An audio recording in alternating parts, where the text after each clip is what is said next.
All right, welcome to another exciting edition of the program, The Desk on Global Television. My name is Anthony Momodi. Welcome to today's edition, the 30th day of September 2024. So we're in with a shout, looking at October upon us already, October 1st being a very significant day for the world's biggest black nation, Nigeria. Let's begin from the foreign scene as usual. We'll look at issues making the rounds on the global scene, and also we'll be looking at on the national level and sub-national levels as we look at very salient issues making the rounds. On today's edition, as usual, we get the finest minds within the African continent to help us look at things from a very, very balanced perspective. And no better person but the publisher of one of the fastest rising newspapers in Nigeria, Indigo Newspaper, is the publisher in the person of Ogbuefi Chibuzo Onya is in the live studios with us to help us look at the issues making the rounds. Nice to have you in the studios. It's my pleasure. Thank you for having me. All right, let's begin our talking points from the global scene, where we're looking at the big story that says Hamas has confirmed that Fatah Sharif Abu Al-Amin, its leader in Lebanon, was killed in an Israeli strike on Monday alongside his wife, son, and daughter. The strike targeted their home in Palestinian refugee camp in Tyre, located in southern Lebanon. According to Reuters report, Hamas issued a statement mourning the loss, calling the attack an escalation of Israel's aggression. The Popular Front for the Liberation of Palestine, PFLP, also reported that 3 of its leaders were killed in a separate strike in Beirut Kolar district, marking the first attack within the city limit. 3 of the top leaders killed, and that tells us a lot of things are going wrong. Let's look at what's playing out now. Israel seem not to stop the attack on trying to ensure that Hamas is totally eliminated from the surface of the earth. Do you think they are biting too much? Is this one step too further for Israel? My brother, to start with, the war is almost everywhere in the world.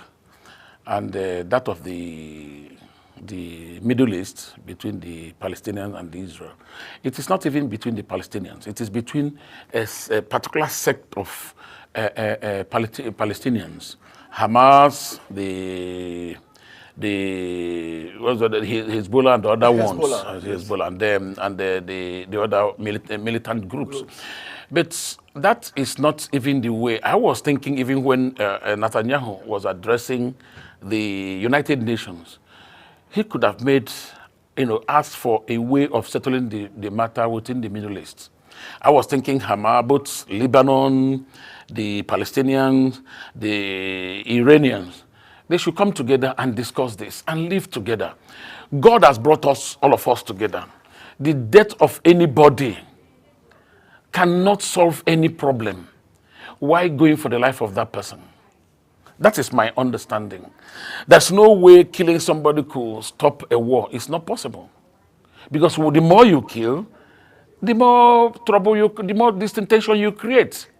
Like the Hamas and the Hezbollah people are now feeling, oh, our leaders are targeted and you are bombing us. Let us find a way of, paying back. So you find out it will escalate the thing. And if people do not take, if proper precaution is not taken, it might escalate beyond the reach of both Hamas, Iran, and Israel.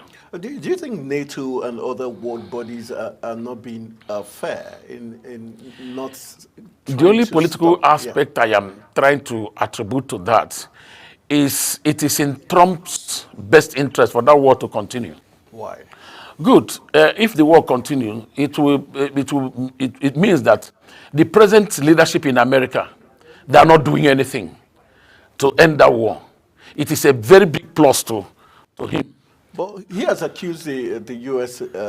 security agencies of not trying to help him.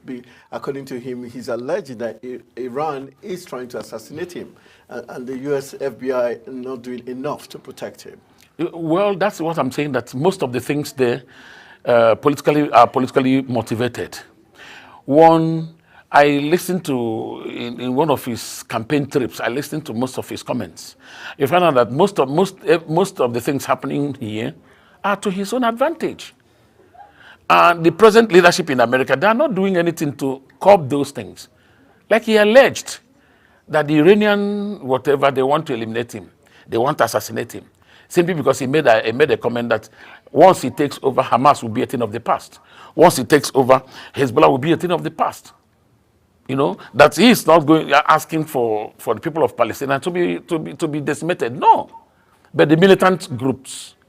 So if you watch the way the thing is going, you find out that Americans, you know, to whip sympathy is not by snapping of fingers. You'll start getting people will start listening towards your ideas and your cries and other things. So I believe so much that as it is today, the Palestinians, the Trump, the political ground is in his favor because of most of the things happening both in Ukraine and in the Middle East. All right, let's see how that is going to pan out in the coming days and weeks. Let's move on to the big talking point all over the country and the continent, where the federal government is planning a low-key Independence Day anniversary celebration. Hashtag End Bad Governance protest organizers have also concluded plans to stage a protest across the country. We've got reports, the secretary to this the government, in the person of George Akume, has come out to say Mr. President is deciding a low-key celebration because he understands the sufferings Nigerians are going through. On the flip side, the organizers of the hashtag End Bad Governance are also making plans to continue the protest. Do you think the government is completely sincere when they say they understand the sufferings of Nigeria and decides to go low-key celebrations? Is that the best way to show? I don't understand what the low-key means. What the low-key means, I'll tell you why I say I don't understand what the low-key means. If you are saying, this morning, I was watching one of the national television stations, and we discovered some people were being interviewed, and they aired their views there. And what we discovered is that there's no nation on planet Earth, I didn't say in the world, there's no nation on planet Earth where you tell somebody to endure hardship. You use the endurance of people to build a nation. It is not true. I've never, as a historian, I've not read that. That's one. You want to celebrate, you want to bring a low key, whatever. Government have been saying low key and all these things, but they will be doing some other thing. Government have been accused of over a bloated workforce. Government have been accused on frivolic trips and whatever. Government have been accused of so many things. Why can't government say, let us listen to the cry of Nigerians and do one thing right? I'll give you an instance. When it was rumored that the federal government wants to, the presidency wants to acquire another jet, presidential jet, everybody dismissed it as a rumor until it came to pass. It was rumored that the presidency was going for yacht. It came to pass. The National Assembly were giving hundreds of millions to buy cars. And they were not looking inwards to say, let us pick these cars from locally assembled ones. Rather, they were going to import. It came to pass. So what kind of low-key? Government is telling us they're going to do low-key. But check the government activities. Is there anything low-key there? So the time has come for government to tell us the truth. And to tell you the truth, no government will ever tell you the truth. Yes, because diplomacy is an organized, high-level lies that will sell to people to buy them, to buy their conscience. Do you think that has worked, especially with the fact that the organizers of the hashtag End Bad Governance is still angling to, carry out another protest tomorrow? If I should advise the government on what to do, that's an opportunity to end the crisis in Nigeria. How do they do that? If government could allow them, let the president has all that it takes, the security, all the security apparatus to protect him. Nothing stops the president from coming to this thing to address Nigerians. If the president comes to Eagle Square and say, fellow Nigerians, I understand that you people are passing through hard times. because of the situation we all find ourselves, we're all Nigerians, you will see there will be no protest again in this country. Typical example is what happened in Lagos, what happened in Bayelsa, what happened in Delta during the End Bad Governance protest, the previous one. You see how the governors there came out, stayed with people. To the extent in Lagos, the police commissioner was buying bottle pure water for people. You see the way they related.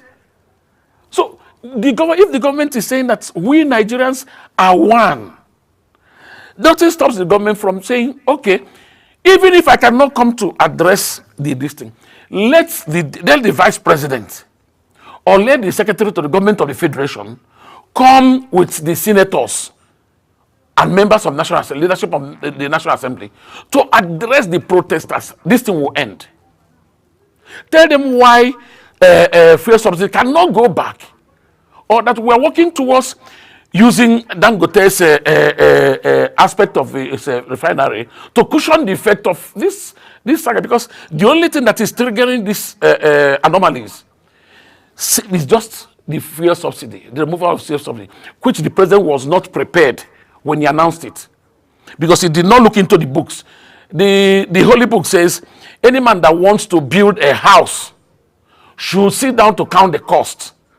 The presidency or the president of Federal Republic of Nigeria, President Bola Ahmed Tinubu, did not sit down to count the cost of fuel removal, of subsidy removal. Because if he had done that, he couldn't have announced it that day on this thing. He would sit down and find out, even when all the media, whatever we are saying, even Obi said this, even Atiku said this, did you look into those people's profile and find out what and what they plan executing before removal? As a backup. So it just came up and announced something because it is sweet. Talking is sweet. Talking is this thing. And another one, if he has technocrats, believe you me, we won't be where we are. True. All right, I don't know if you apprise this not a mood of paper, this small this thing cup of paper. If you go to the market now to buy paper, tomorrow morning you can never buy what you bought it today. That's what I traveled, I came back. I was so shocked. I went to buy soap. The soap I was buying 1,700 naira. They said it is 2,006. My betting soap. I was shocked to the marrow. All right, let's look at the issue of the protesters now. Some have said it's a very bad timing and it's unpatriotic for people to want to protest on the very significant day as October 1st. And we also have on the side of the security agencies, especially Lagos, where the DSS and other security agencies have given stern warning as regards those wanting to protest tomorrow. Do you see something very, sinister going to occur with what is playing out? I came from a state and a local government and a clan and a town where masquerade is the ideal thing. If you are not initiated into that masquerade, you cannot come out when the masquerade is coming out.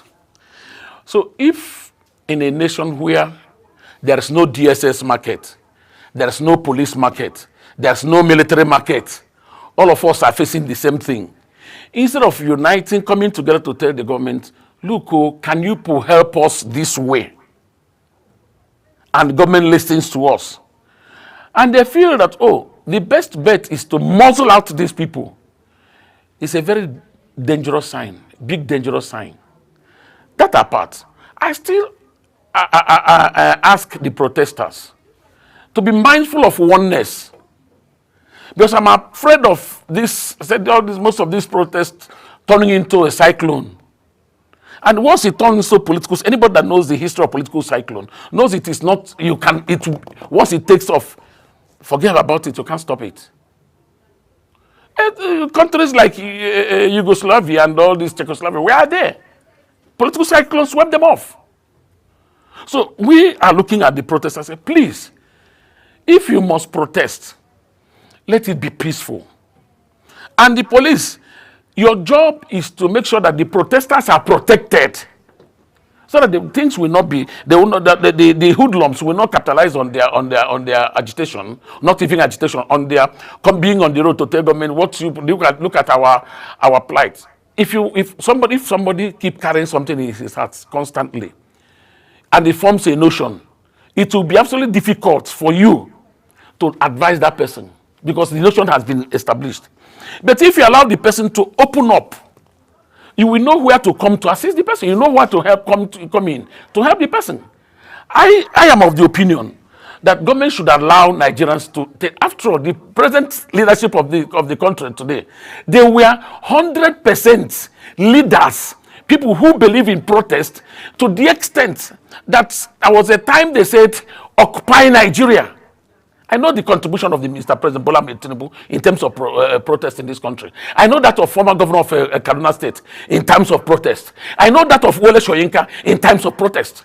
I know so many of people who were in Lagos, here in Wuse too, where you have Occupy Nigeria, where they have that filling station. That was the ground for Occupy Nigeria. And constantly on daily basis, they were there during Jonathan's administration. Why are you saying that people should not protest? The way, the thing, the fruit, this thing you sow today, you might reap it tomorrow. So if you don't allow these people to protest, they will keep on, the grudges will keep on building. At a stage, it will no longer be a protest. At a stage, it will now be unrest.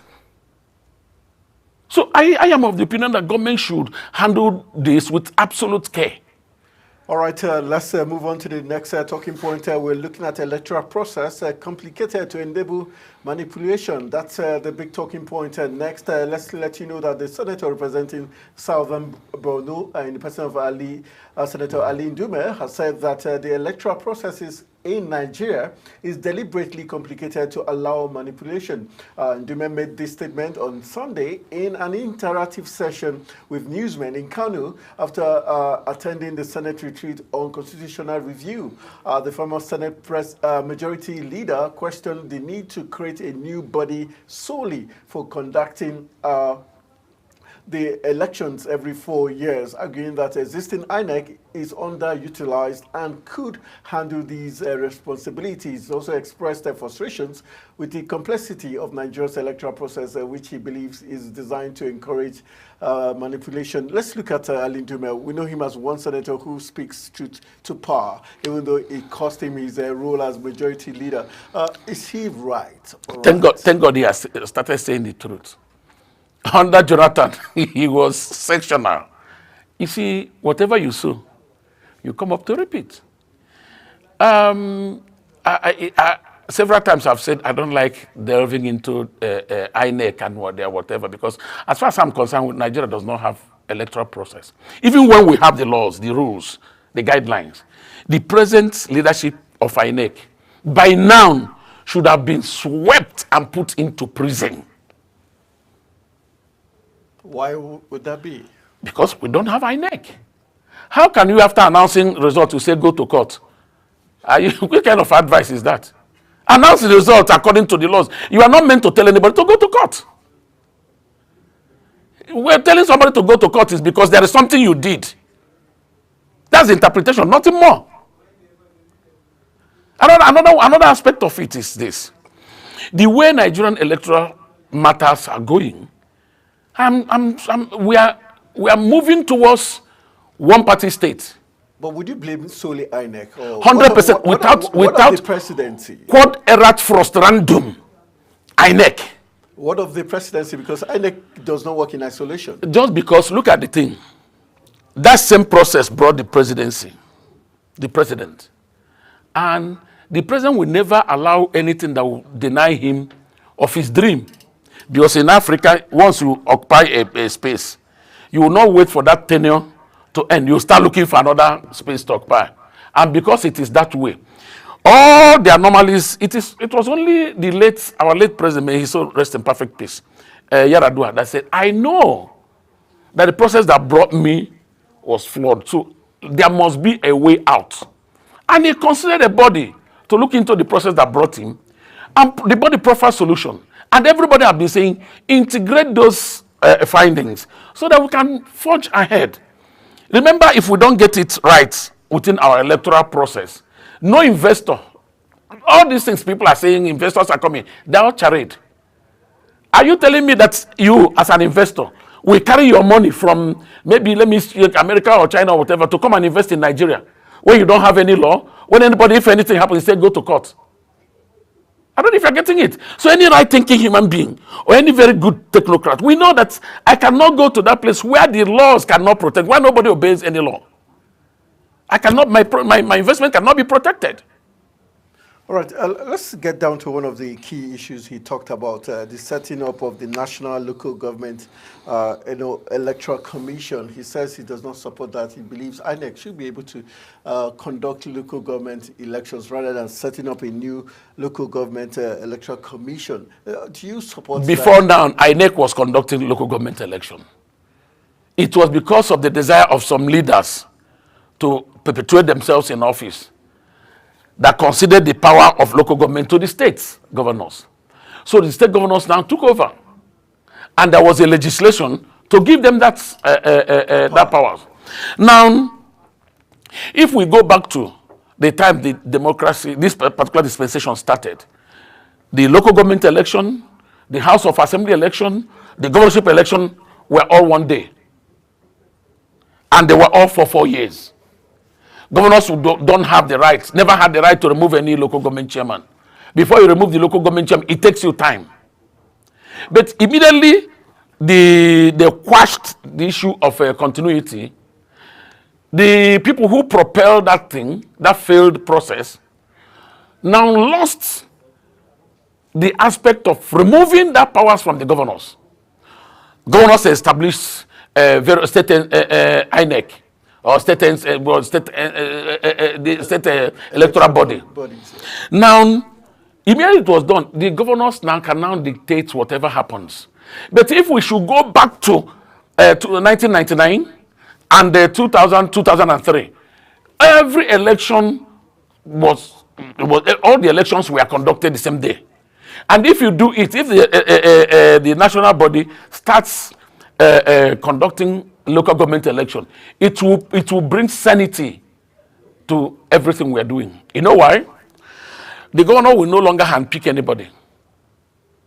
Yes? Because his own election will be done that day. That of the local government chairman will be done that day. That of members of the state assembly will be done that day. So the concentration will be, let me campaign for myself. Even if you want to make a team, you make a team with people who will deliver their various places, so that they don't deliver themselves and you lose. You know some state governors will deliver their states. They will not deliver to the presidency. True. So it has happened so many places. So if you want to partner with people, you partner with people of like minds. People who can take you to greater heights. All right. In terms of, he did say the underlying problem of Nigerian electoral process has to do with the lack of sincerity, honesty, and the fear of God by political leaders. Do you agree with him? Yes, but before I go into this one, I will say something. People complain of rigging. There's no man on planet Earth that doesn't rig. Tell my brother, let me tell you this. If you are eating, any married man, if you are eating with your wife, both of you on the table, dining, eating, you will always be taking that lump of gari to look for those fish.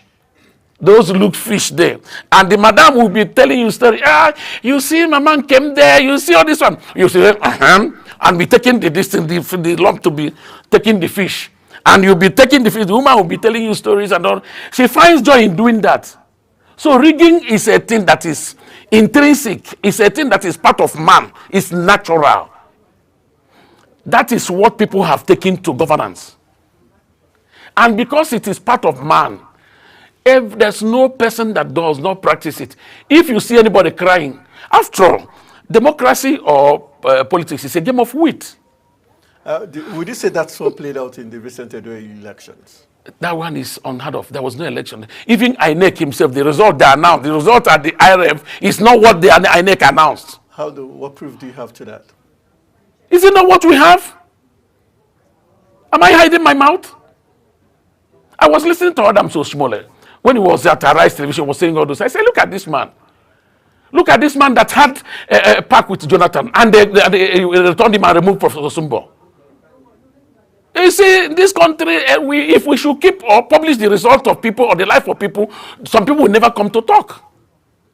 I know he was day before yesterday on Arise Television, and we were saying somebody called him Common Taylor. The person that called him Galadima. During the campaign. Yeah. Not even that time. Galadima, when he was with Atiku, as a spokesperson of the Atiku, he called him Common Taylor.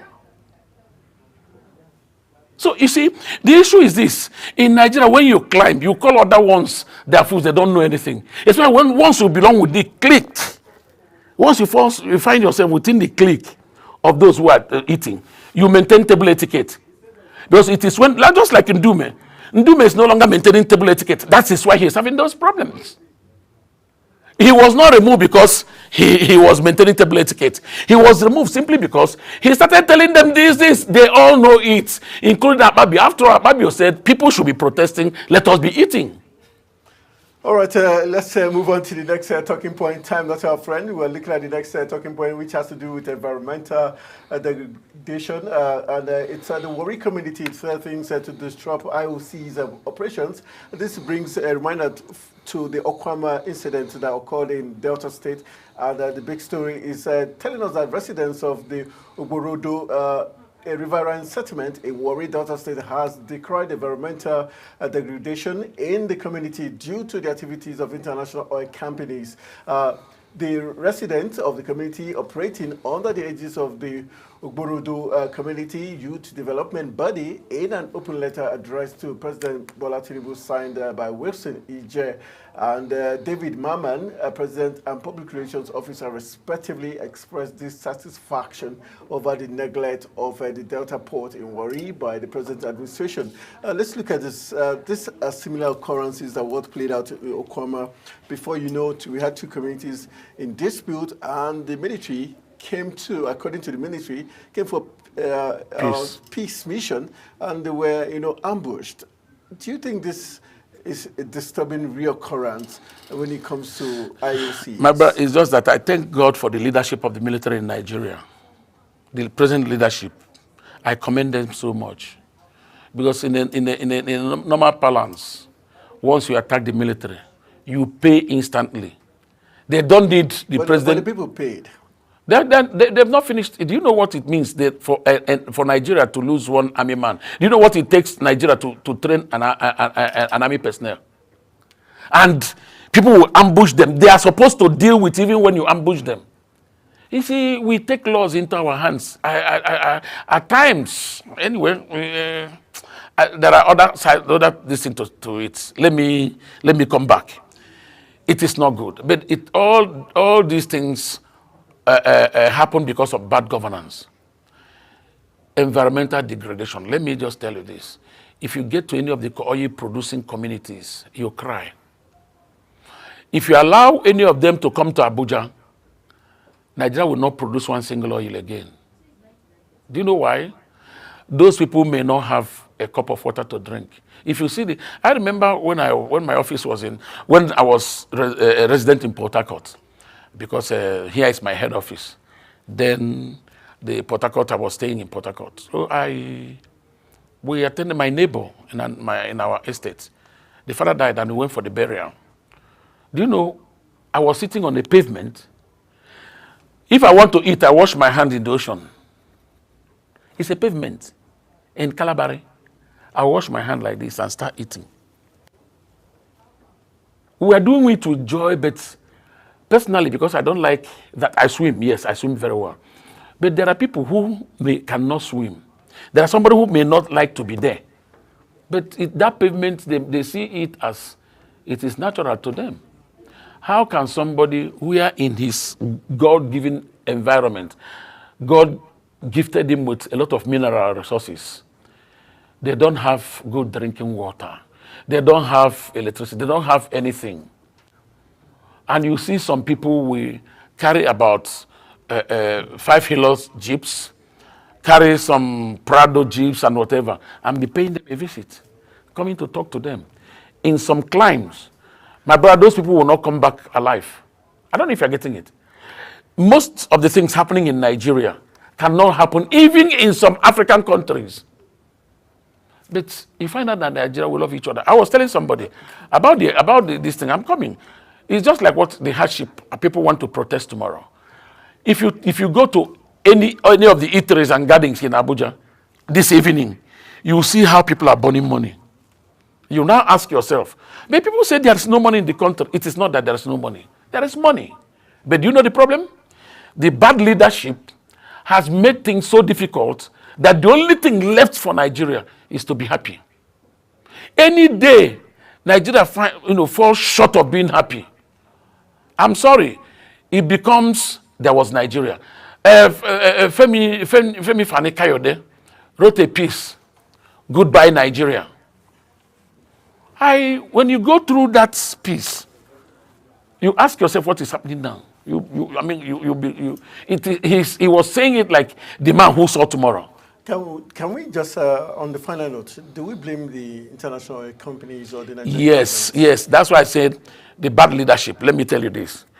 Do you think, let's take Dutch Shell this thing for instance. Can anybody do what they're doing in Nigeria in their place? No way. Have you ever heard that Boko Haram killed the Chinese who are mining gold in Zamfara? Have you ever heard that the Chinese was killed? How do those people get their guns and all these things? Those people who are illegal miners, they connive with the government and connive with people there. When the villagers want to talk, they said the people who are working with them against them, and they say Boko Haram. Boko Haram that cannot see the China man to kill, or Boko Haram that cannot see all these people, but only Nigerians. Something is wrong. If these people, one tenth of what is happening here cannot be done in any of their places. All right, we'll be taking just one more story and we'll call it a wrap where we'll be doing some substitution. We'll go for a quick break, but before we do that, just looking at the last story we're going to take before we let Boefi leave us. We've got the 20-hour electricity supply talking point where consumers have kicked against the Minister of Power, Adebayo Adelabu's claims that 40% of the electricity consumers in Nigeria enjoyed 20 hours of uninterrupted power supply. The minister disclosed this in a statement on Sunday, attributing the improvement in power supply to the government's efforts. According to him, Nigeria's electricity generation has hit 5,500 megawatts. However, Adelabu's claim did not go down well with electricity consumers in Nigeria who still grapple with adequate power supply. The Electricity Consumer Protection Advocacy Center Executive Director Prince Will Okorie, in a statement, described Adelabu's claim as laughable. Okay, now you're laughing too. You know what I want to see here. Let me cite our colleague who recently lost his job with the president. Ajuli Ngelare. It's still unclear why he lost that job. I said, let me cite him. When he was spokesperson to Buhari, he was busy criticizing everybody, chunking out statistics that this thing has been done, this has been done. So I now ask, when he now came to work with Bola Ahmed Tinubu, our president, I said, can Ajuli Ngelare tell Nigerians that his former boss handed over a viable economy to Tinubu, President Tinubu? You and I know it is a lie. So those statistics he was chunking out then, where are they? This man has never, because he's using Nigerian electricity, Nigerian gas, his gen will be on 24 hours. So he's telling us that 40%. What and what? How did he measure the 40%? How did he arrive at 40%? Just like you must talk so that people will now fear you because you are a minister. You've never even gone back to find out what is happening in some places. My brother, that thing is not even laughable. It is the greatest ever seen or ever had or ever known lie. All right, so on that note, Adebayo Adelabu, according to Boefi Chibuzo, the publisher of Indigo newspaper, says that's a big lie. And Nigerians, consumers, according to report, do not agree with the minister that 40% of Nigerians enjoy 20 hours of electricity supply. We'll get to back at that. We'll go for a quick break. When we return from the break, we'll be having Farouk Aka Olisa, who is the founder of Culture for Peace Foundation, joining us to help us look at the many talking points we have on today's edition of the program, The Desk. Stay with us.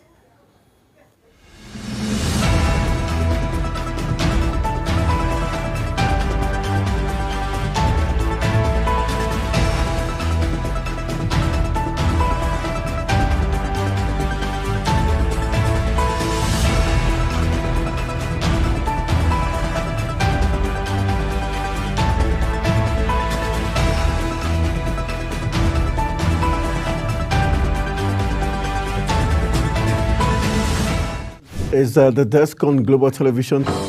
Nigeria. Come join Anthony Momodu on television's most compelling and facts-finding talk live show. We are the Palestinians, we are the Canaanites, because that this country gets it right. who are these bandits? It's The Desk on Global Television, where we analyze and dissect storming issues and commentaries in the world's biggest black nation, Nigeria. Who is being held accountable for this money? The eyes have it. We stay and decide policies and reforms on The Desk. Tune in Mondays to Fridays, 5 p.m. to 6 p.m. on Global Television. Let's stay on The Desk.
Is The Desk on Global Television.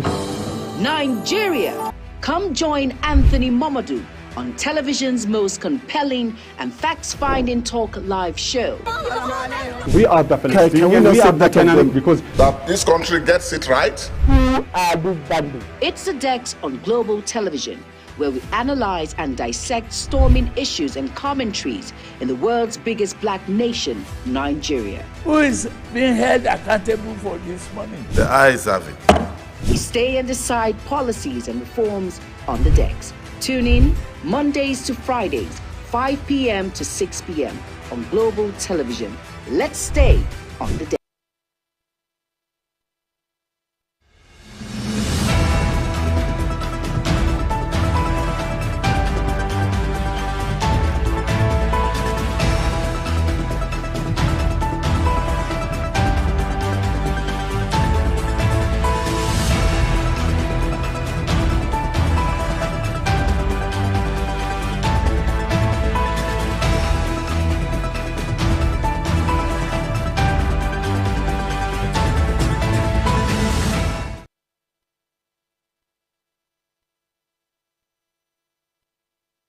All right, welcome back here from the break. You're still watching The Desk on Global Television, and we're still looking at a very interesting talking point. While we went on a quick break, we've got the founder of a Culture of Peace Foundation and the person of Farouk Aka Olisa in the studios joining us to help us look at this very interesting talking point.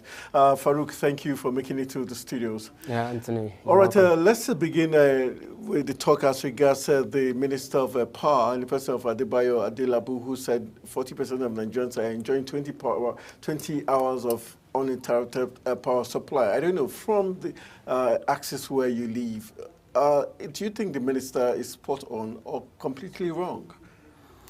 Well, I think if that such claim is not backed by any data, I don't think it is, plausible for an average Nigerian to believe that. And because talking of, where I live or my area, I don't think people enjoy 20 hours of power supply, whether you're in band A or band B or whichever band you are.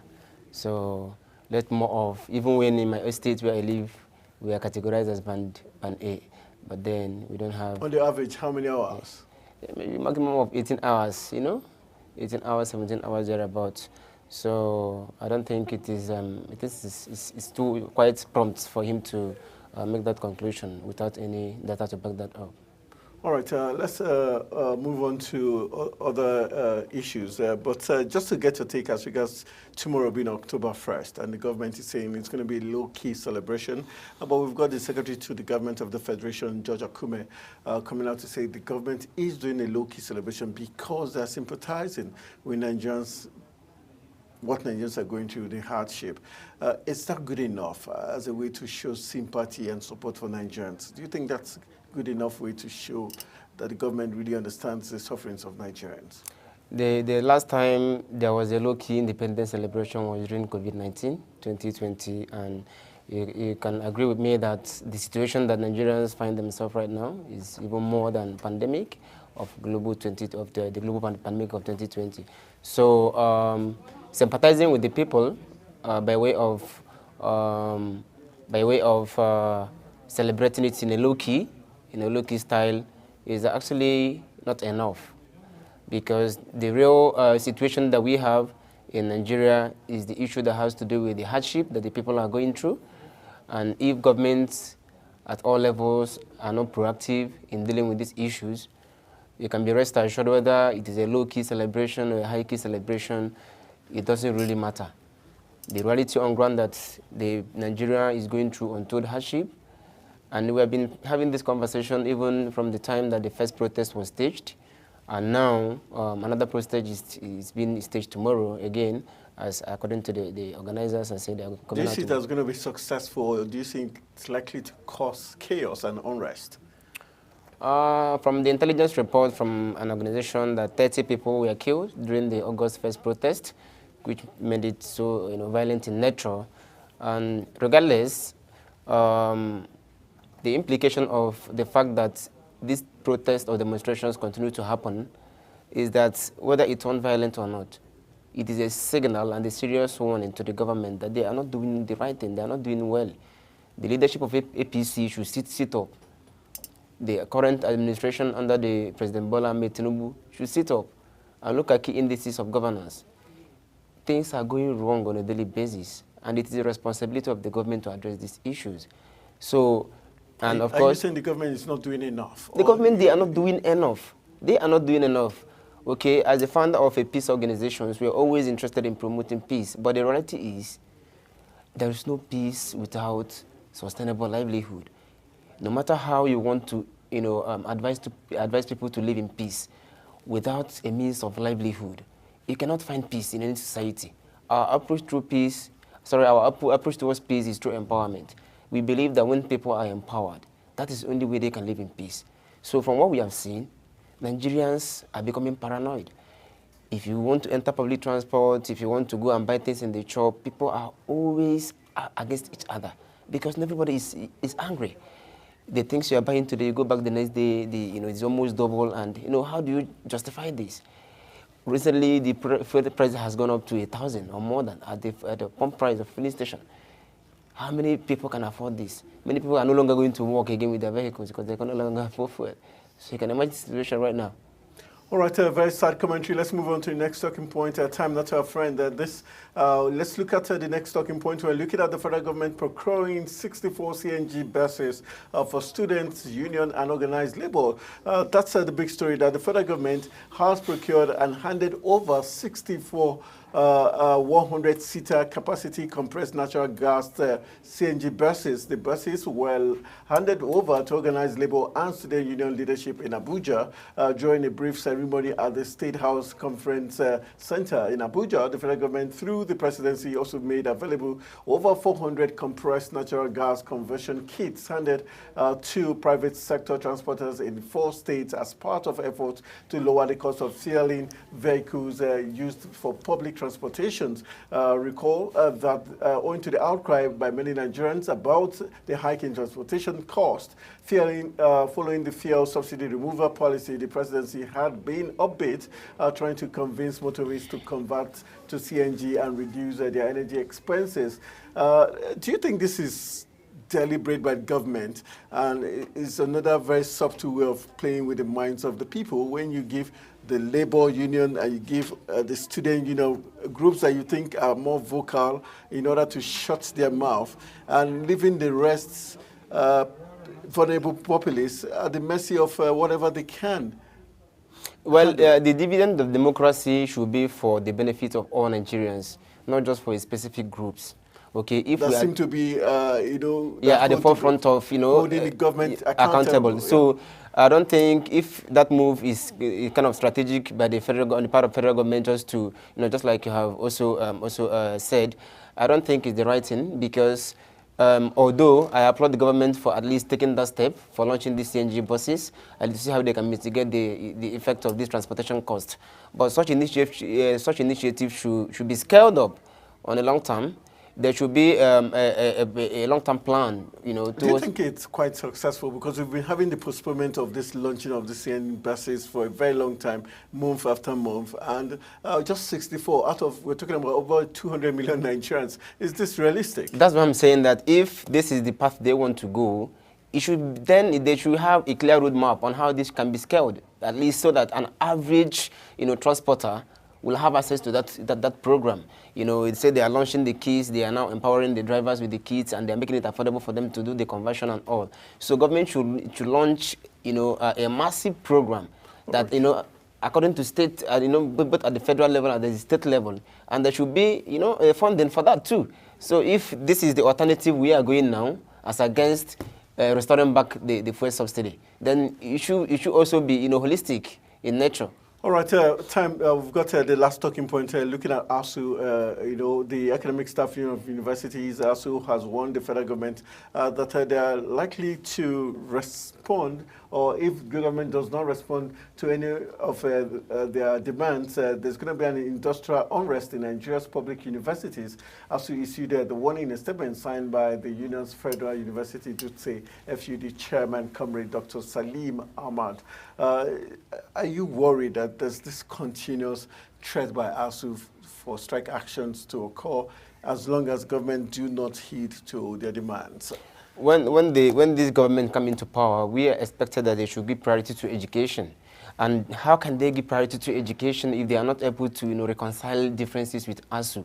Being the university bodies in charge of our academic institutions, why are they not able to reach a compromise with ASUU if they really want the future of education in Nigeria? This ASUU strike has been happening over and over and over and over and over. So, but then, if the government of the day did not see the need to invest in education, they cannot have, a win-win situation or negotiations with ASUU.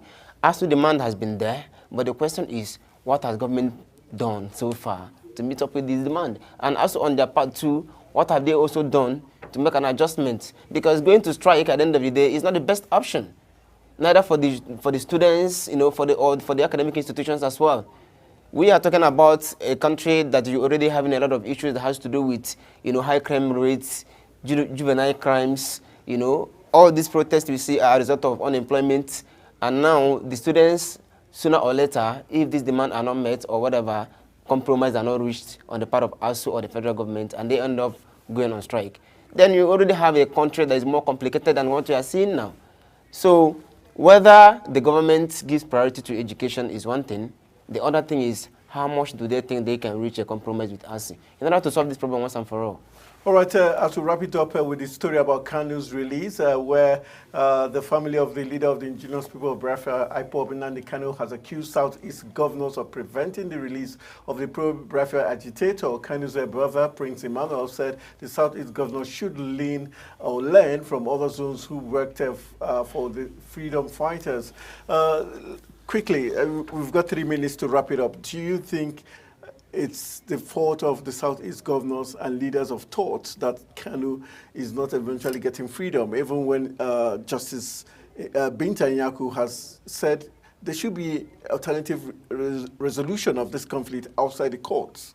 Yeah, sure. I think it is their own, in their own right to claim that the governors of the Southeast governors are not doing enough to ensure that Nnamdi Kanu is released, especially when the court order has, at some point, granted that bail. And for some reasons, on the part of FG, they're not able to obey the court order. So, but the fact remains that the body language of these Southeast governors towards the detention of Nnamdi Kanu is also questionable because as the son of the soil, I mean, a lot is expected from them to do because they are more closer to the federal government as the governors.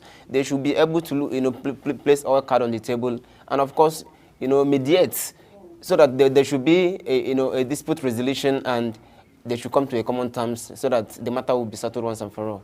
All right, that's how much our time is going to allow us on today's edition of the program, The Desk. I want to say a big thank you to Farouk Akaolisa, who is the founder of the Culture of Peace Foundation, joining us on the program. Also, not forgetting Ogbuefi Chibuzo Onya, the publisher of Indigo newspapers right here in the Federal Capital Territory, helping us look at issues on the first half of the program. My name is Anthony Momodu, saying thank you for joining me on The Desk. Let's do this again tomorrow for another exciting edition. Good evening.